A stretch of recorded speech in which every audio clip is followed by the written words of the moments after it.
just ain't me. I'm a visionary, revolutionary.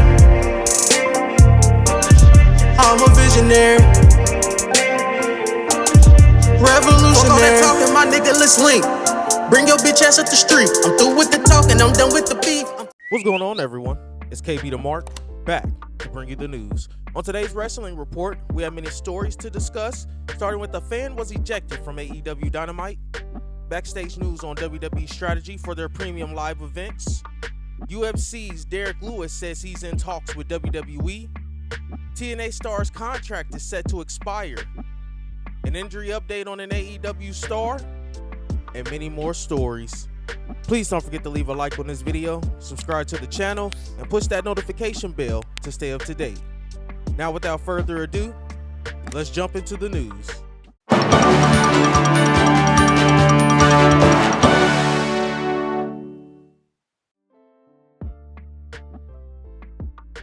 Unfortunately, there was an incident involving a fan who attended Wednesday's episode of AEW Dynamite during the portion where Ring of Honor matches were being taped. PW Insider reports that it all happened when Sky Blue was wrestling Rachel Ellering in a singles match, and they went to a brawl outside the ring as a fan allegedly began making sexually charged and harassing comments towards Blue.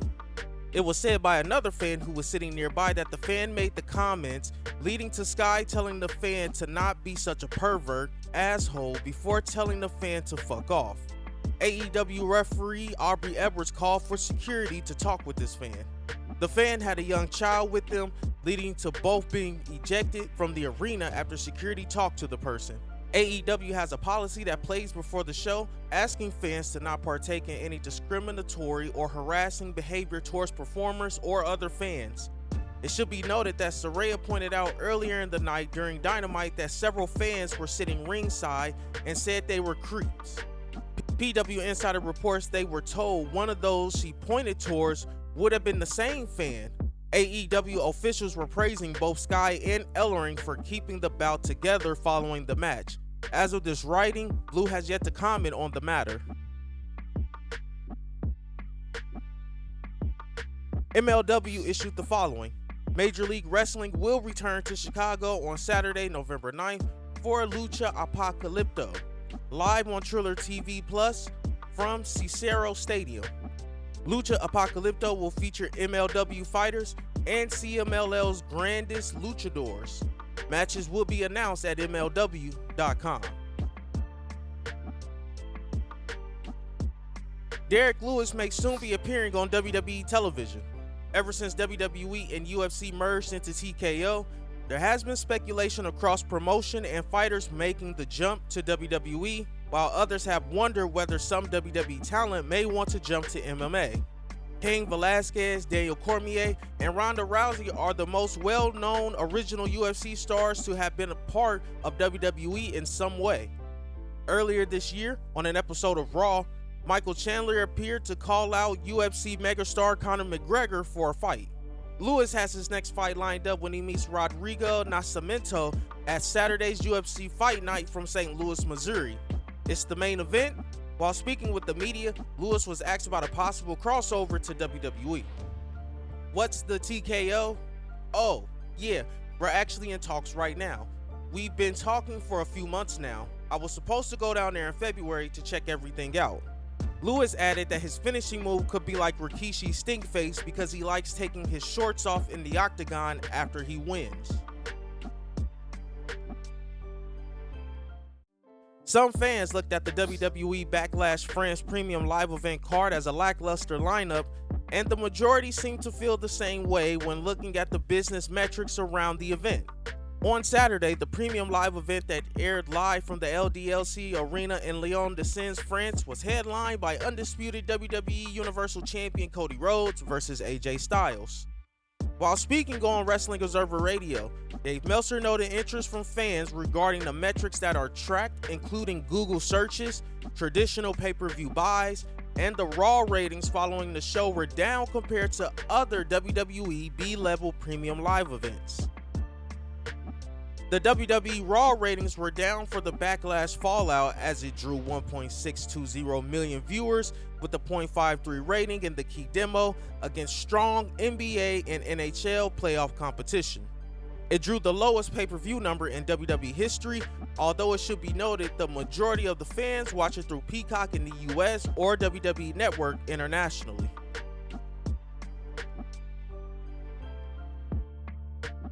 Endeavor is looking to build on its investment in acquiring the UFC and WWE by changing various aspects of its business, including holding live events. WWE has been expanding into international markets with its premium live events as of late and will continue that trend throughout the year while keeping its bigger premium live events in the United States. The reason for that is to further its market share and get site fees for its events. WWE has a 10-year partnership with the Saudi General Sports Authority for big money by producing 2 premium live events per year. As previously reported, Saudi Arabia is looking to bring January's annual Royal Rumble or WWE's top event, WrestleMania, to the country. WWE is believed to take in $50 million per show in the country based on SEC reports.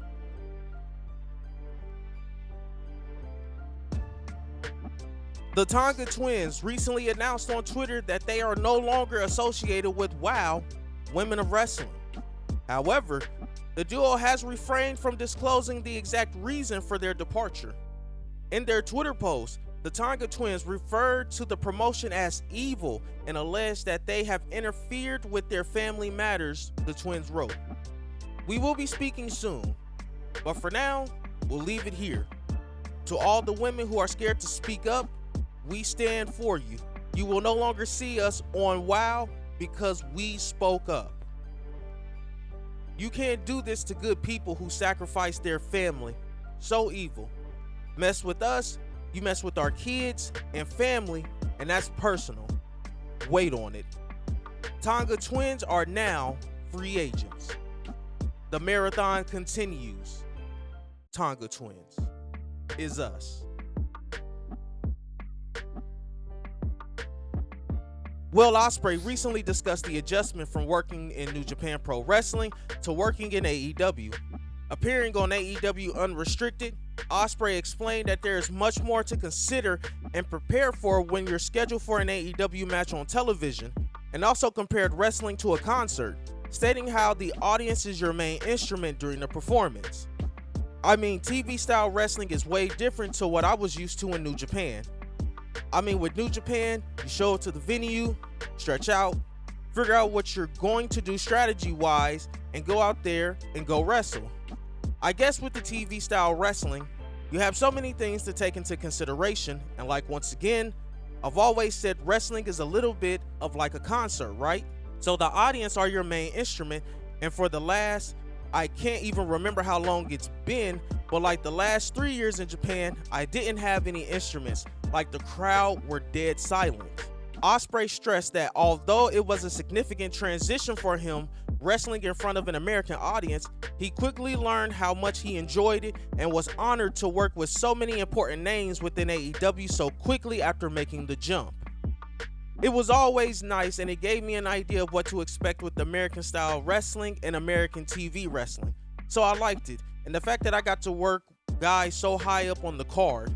I got to work with an Orange Cassidy, got to work with Jericho, got to work with Kenny. Like, they're the who's who of the elite, really.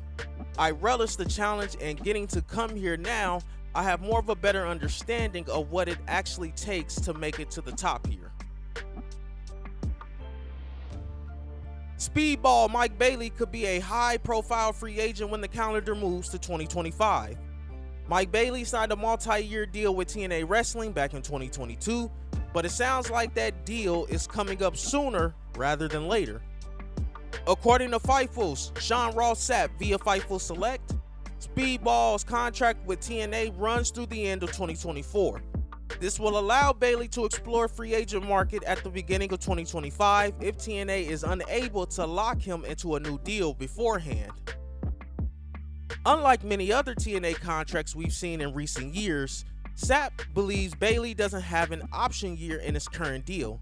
If Speedball hits the free agent market, he is believed to have interest from multiple companies. Mike Bailey has had a good run with TNA over the last several years and is a former two-time X Division champion.